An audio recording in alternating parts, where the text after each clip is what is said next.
You like my suspenders?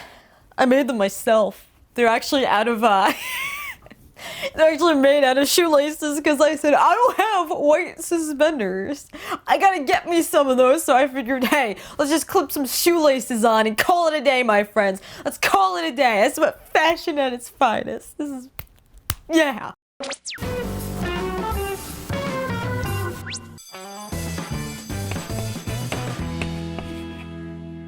Well, hey guys, and welcome back to the channel. My name is Kat, and today we're going to give a huge discussion, long discussion, all about my thoughts on RWBY Volume 1, the amazing RWBY volume that has... I made a mistake there.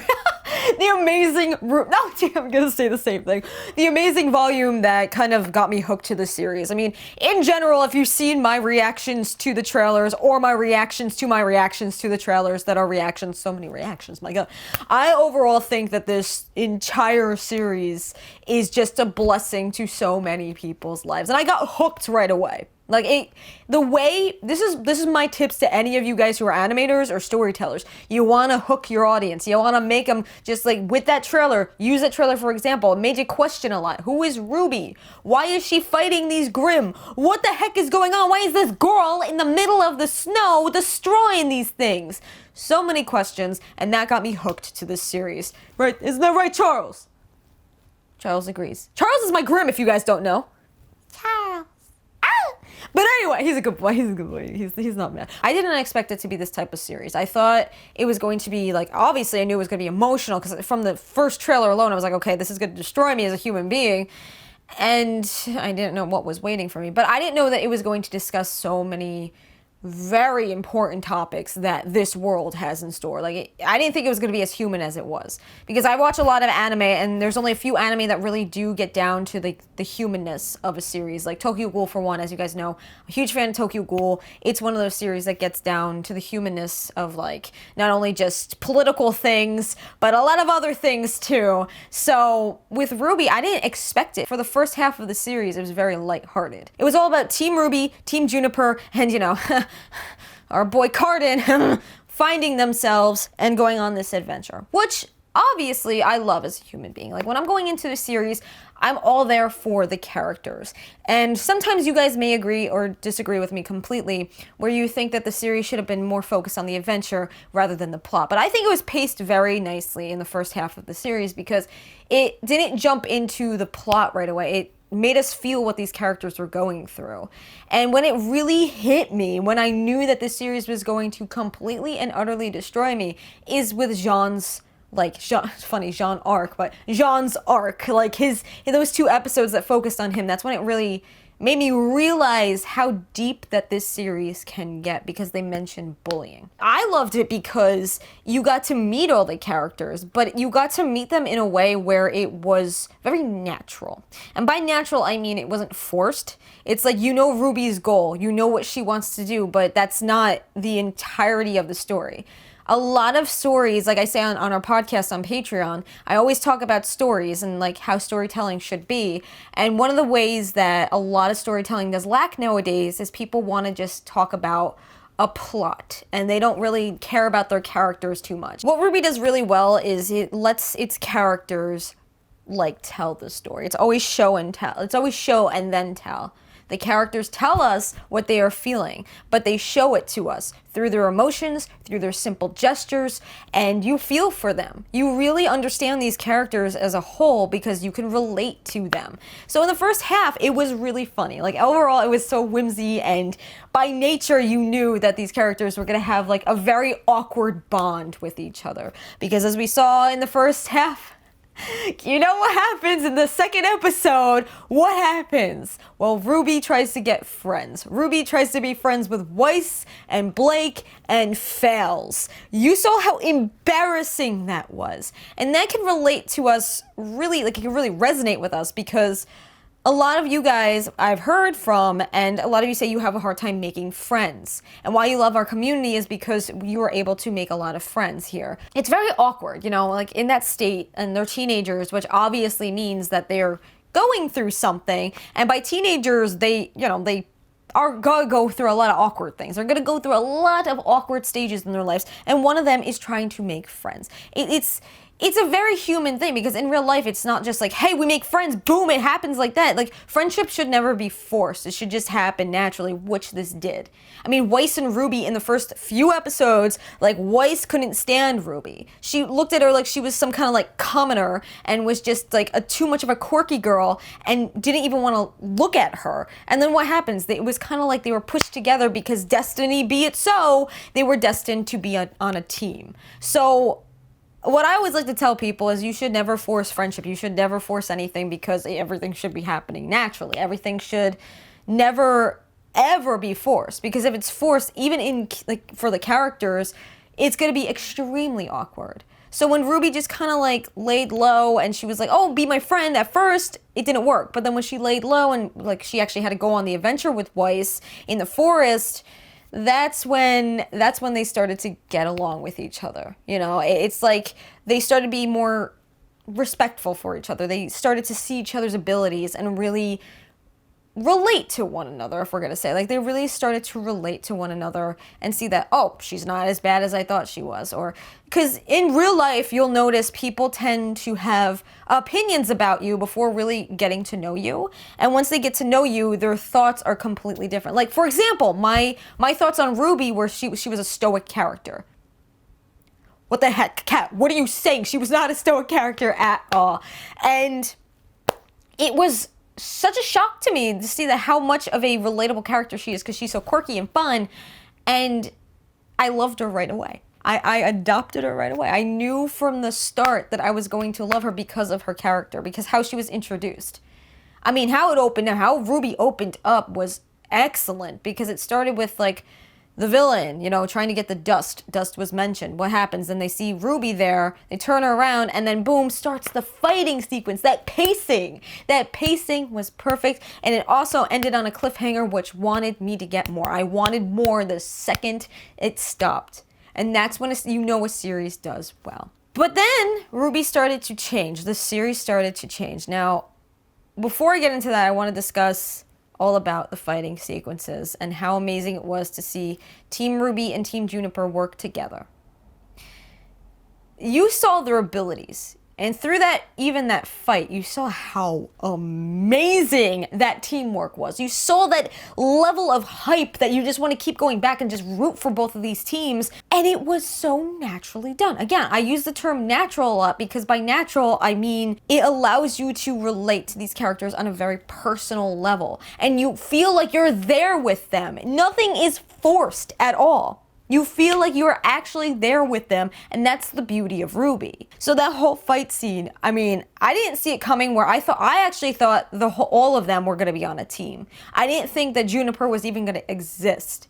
But to realize that the tactics, like you guys said to me, Jaune lacks in fighting skills, but what he makes up for that in his tactics, it was fantastic. His tactics were amazing. He cared about his team in that moment that those Grimm, Ray Charles, that those Grimm were just coming at them, and I think by far that was one of my favorite moments in Volume 1, because it allowed you to see their fighting skills, their weapons, their ability to work together as a team, the hypeness that can go in with these battle sequences. And with their weapons, you didn't have to, again, with the whole show and tell thing, they didn't have to tell us and sit you down for an entire episode explaining what it was going to be about. They didn't sit you down and say, hey, this is Blake's weapon. Hey, this is Yang's weapon. Like, they didn't have to do that. They showed it to you through the battle. And later on, it might be referenced, but you already know their abilities because it was never just told. It was shown through the animation, through the characters' wants and needs, through the music, through everything that was going on. And the battle itself, it allowed us to see what these characters were all about because they showed it to us. And that is something that a lot of people lack nowadays. I'm just punching my hand because I'm making a point. When it hit me, when RWBY really overwhelmed me with the feeling of belonging, was Jaune's arc. Those 2 episodes about bullying. Now, I myself am a bully victim, and I resonated with that scene so well. I mean, you got Cardin, who is either going through something at home or is just an all-around jerk. I'm not sure. I don't know much about his character. I hope that he's featured on later on so I can ask the why question, why he is the way he is. But when you're a bully victim, you feel that helplessness run over you. You feel that helplessness that you want to just like shrivel up into a little ball and not talk about it to anybody because you think no one's going to help you. And how they handled that, they actually were, it was kind of like the creator speaking to us on a personal level, telling us that, hey, you're not alone. If you're going through this, your friends will be there for you, or someone will always be there for you. Never be afraid to speak up. And Jaune was kind of being used. Like, if he didn't do the things that he did for Cardin throughout those few weeks, then he would have been, you know, he was using that against him. He would have been kicked out of Beacon if he told him. And that scene when he yelled at Pyrrha and said, like, I don't want to be the helpless damsel. I don't want to be the guy, the idiot that's stuck in the tree while his friends go and be the heroes. Like, it kind of shows that Jaune himself is being insecure, but that represents everybody who has ever been a victim. That represents everybody who has ever been insecure, has been a victim of bullying, and has ever been through what he has been through. And I myself have been through that. So seeing that in a character, in RWBY, that's the moment when I knew that this series is not afraid to talk about some topics that a lot of other people are afraid to talk about. I mean, there are people who talk about bullying. There are books about bullying. There are movies about bullying. And there's always like a happy ending. Usually, like, I watch a lot of movies, so to give you an example, like if a character was being bullied, then there's going to be a happy ending. But with Jaune, if you realized, it wasn't a happy ending. It was just a put on a hold. It was, his bullying was put on hold because he gained that confidence. And in that moment, in that scene when everything went in slow motion and he was helping Cardin, that's when I knew. That's when I knew how human RWBY could become, how human that the series can seriously become, because it allowed this character to not have a happy ending, but to have a moment of realizing that enough is enough. When you are being bullied, you will reach that point when you say enough is enough. I'm going to take a stand and I'm going to do my best to stand up for me, for myself. He didn't do it out of violence. He didn't do it out of hate. He just had enough because Cardin was handling his team in the wrong way. Cardin was picking on his team. Cardin wanted to hurt him, but he realized it wasn't because he was getting hurt. It was because other people were getting hurt. And that's when he woke up. That's when he said enough is enough.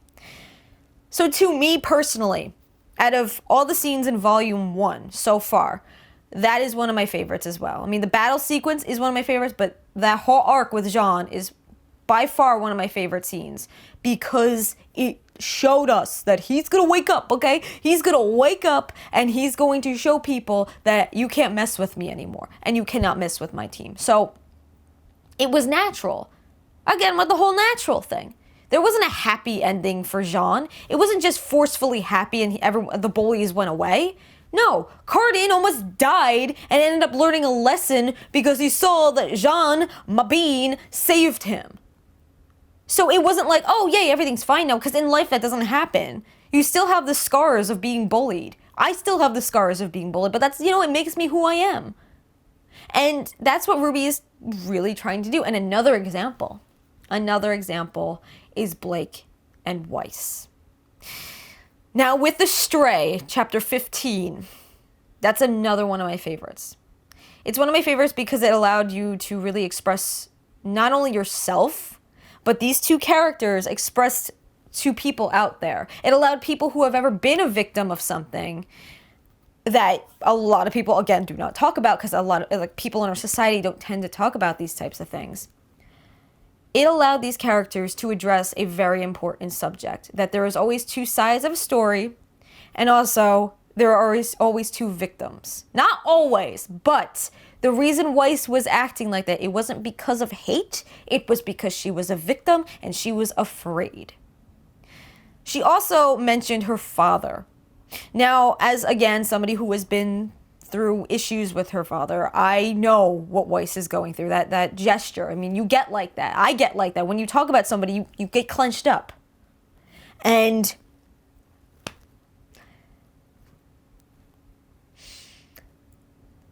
it was like amazing to see a character to go through that.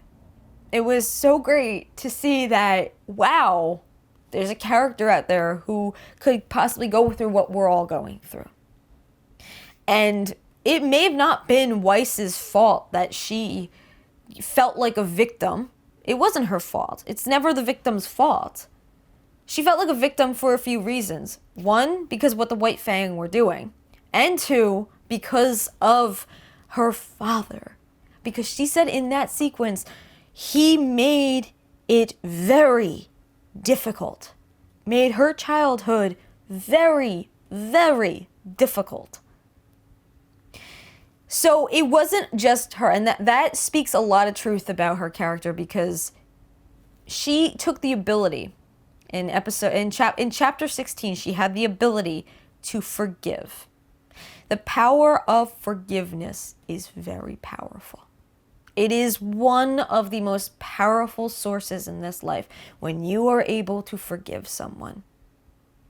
And she did not necessarily have to forgive Blake, but she, in a way, did, because she forgave that side of her, the side that she was once part of the White Fang. She forgave her, and then she accepted her. She accepted her. And these girls are going to go through so much together. They're going to grow up together. They're going to deal with a lot of crap that this life and this world is throwing at them. But I cannot wait to see them all grow up. Overall, my thoughts on RWBY is a very, very powerful series. It's not a series for everybody, but it is a series for a lot of people out there who truthfully love a good, not fairy tale, but a story. Who love a story so much that its characters become their friends. That its characters lead them on this journey. RWBY allows us to escape from our own world. It allows us to branch out and make new friends. It allows us to feel accepted. And there's a lot of communities. There's a lot of fandoms. And there's a lot who do this. I can name a few that do this. But RWBY is by far one of the greatest, because the moment I said that I was going to do RWBY reactions, and from the trailer, the first trailer alone, I was accepted. Right away. You guys accepted me. This series will be touching on a lot of important topics, which you guys have said that this is just the start of it. And more series can learn from how important RWBY's topics are. They can learn that it's okay to talk about some subjects that, again, you don't want to talk about on the dinner table. It's okay. Talk about it, respect each other. Just like, again, Blake and Weiss, they respected one another. At the end, they respected Eddie. She said sorry. She didn't necessarily say sorry, but she said she accepted her. She said, stop, we are a team. And that, the feels are real, my friends. But I do recommend that people do get into RWBY. I mean, if you love anime, if you love action, but if you love a good story with the great characters, please get into RWBY. I mean, a lot, like I'm speaking to this to other people who have not seen RWBY, but it's just that feeling of adventure. Like you're able to go out there, jump into a new world, and forget about your own reality for a moment. It really does that, because for roleplay reasons, or for like character reference reasons, analyzing character reasons, or even making your own fanfics for the series, it has so much lore to it that you are able to do that. And the three things that I love about RWBY are, number one, the lore, because, you know, I'm a lore fanatic. I've been that way since I was young. I always ask the question, why? Why is this character going through this? But, like, what is this world? I want to explore different worlds, so definitely the lore, obviously. Then we got the characters. Definitely the characters, obviously.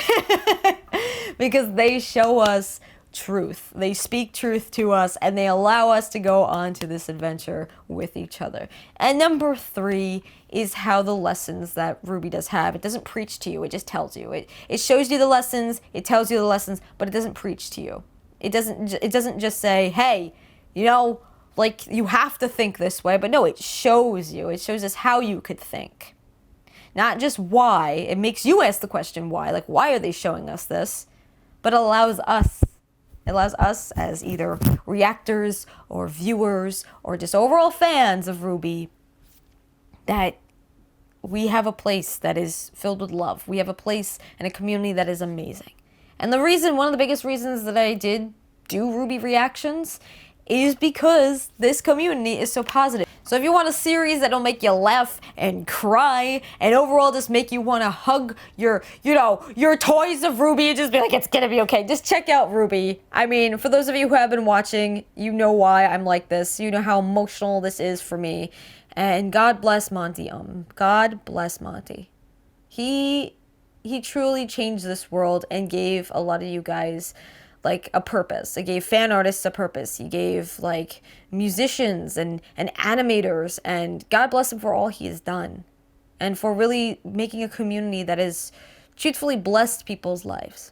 So amen to him, and may he rest in peace. Thank you guys for accepting me in this fandom. Thank you guys for accepting my craziness, and just thank you overall for tuning in to our reactions. Volume 2 is coming up. I cannot wait to give my full review on Volume 2 because Volume 1 crushed me as a human being. But Volume 2, I expect it even to crush me even more. And hopefully I get to go back into these reactions and my reviews and do a reaction of this review in the future. Be like, Kat, you had no idea. Future Kat, dear future Kat, if you really do react to this in the future, I want you to answer 3 questions. 1, how was Volume 2? 2, did it tear you apart? And 3, what happened to your chicken nuggets? What happened to your beans? And what happened to your daughters and your sons? Like, answer those questions. This is me giving a note to myself in the future, so I'm excited for that. But anyway, guys, oh my god, I just hurt my wrist. But anyway, guys, you stay weird, you stay wonderful, and you stay awesome, my friends. And until the next video, embrace from a fangirl and in a fanboy every single day. Bye, guys. Thank you guys so much for tuning into this episode. I really hope that you did enjoy it. And now is just a special time to give a shout out to our awesome and amazing patrons that you see that is listed on the screen right now. Honestly, we would not be able to create anything if it were not for you guys. You guys believe in the vision, you guys believe in this journey, and you guys not only just believe in the channel, but you believe in me. God bless you all for believing in this vision, and I hope you have an amazing day. If you guys want to become patrons and join me on this journey, the link is in the description down below, or you can click it on the screen right over there. Also, if you really did enjoy this video, be sure to subscribe. You could also click there with the cute little icon that's there as well. And if you want to check out more episodes, there should be a little box that's popped up right about now. Click on that and enjoy the ride. But as always, guys, until the next video, embrace you're in a fangirl and you're in a fanboy every single day. Bye, guys.